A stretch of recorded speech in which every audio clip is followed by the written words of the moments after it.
Next question, 72 question. What is sclerenchyma? Sclerenchyma అంటే ఏమిటిది? Strengthening tissue of composed of thick walled often dead cells. So ఏందట ఇది? దృఢ కణజాలము. వీటి యొక్క కణగోడలు మొత్తము చాలా మందంగా ఉంటాయి, చాలా మందంగా ఉండడం జరుగుతుంది.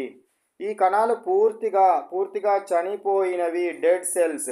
ఇవి చెట్టుకు విపరీతమైన యాంత్రిక బలాన్నిస్తాయి, గట్టిదనాన్నిస్తాయి. ఉదాహరణకు కొబ్బరి పీచు దీని కిందకే రావడము జరుగుతుంది, స్ట్రెంగ్త్ ఇవ్వడం జరుగుతుంది.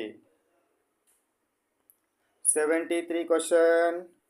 Name 2 types of sclerenchyma cells.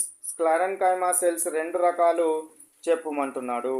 అవేంటివి? Sclereids and fibres. Sclereids and fibres 2 రకాలు.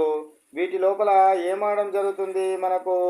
ఫైబర్స్ అంటే ఏంటివి? నార రకంగా ఉండేటివి, నూలు పోగుళ్ళ నారల రూపంలో ఉండేటివి.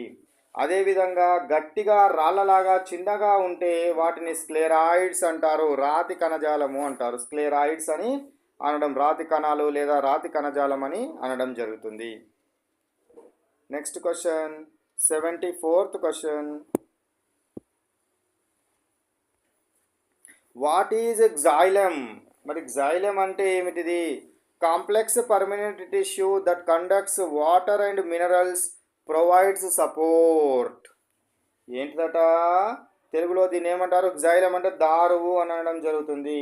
ఇది మొక్కలలో ఉండే ఒక పైపు లాంటి భాగము, పైప్ లైన్ లాంటిది.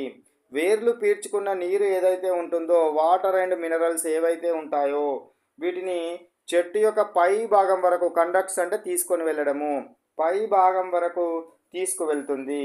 మరియు చెట్టు నిటారుగా నిలవడం కోసము, ప్రొవైడ్స్ సపోర్ట్, నిటారుగా నిలవడం కోసము మనకి xylem అనేది సపోర్ట్ చేయడం జరుగుతుంది.